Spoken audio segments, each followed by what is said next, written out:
હાલો મિત્રો, તમે કહેતા કે ગુણવંતભાઈ ઘણા સમય પછી વ્લોગ, અરે તમને ખબર છે કે કાંઈક નવું વસ્તુ આપણા હાથમાં આવે એટલે વ્લોગ ડાયરેક્ટ આવી જ જાય. જોઈ લો મિત્રો, આને તમે મને કોમેન્ટ કરીને કહો તો કે આનું નામ શું છે. તો તમે નહીં કમેન્ટ કરો તો હું આગળ લાસ્ટમાં તમને વિડીયોને એન્ડમાં કહેવાનો જ છે કે આને શું કહેવાય. જોઈ લો મિત્રો, હું તમને થોડાક તોડીને પણ બતાડી દઉં. મિત્રો આને કહેવાય આપણે હેણવા. શું કહેવાય કે આયુર્વેદિક પ્રકારના આ શું કહેવાય કે ફળ છે. આપણે આને મસ્ત મજાના ખાઈ છીએ. શું કહેવાય કે લગભગ તમે આ નહીં જોયા હોય કોઈ દી તો હું તમને દેખાડ દઉં ને. મેં તમને આનું નામ કહી દીધું કે આને હેણવા કહે. મિત્રો એવા ઘણા બધા અહીં ઝાડવા છે, જોઈ લો તમે. આ ફળ એટલું મીઠું છે કે મિત્રો આપણે ખાધા જ કરીએ એમ.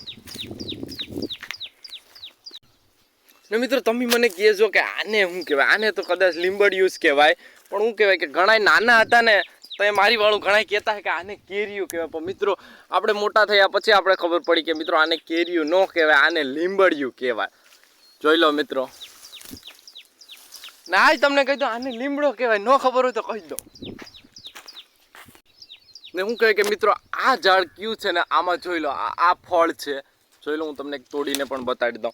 ફળ હોય કે શું હોય કંઈ ખબર નહીં, પણ આની ડિઝાઇન એટલે કંઈ ઘટે નહીં છે. જો મિત્રો દેખાય મિત્રો આની ડિઝાઇન જોઈ લો. અહીં પણ છે ઘણા બધી.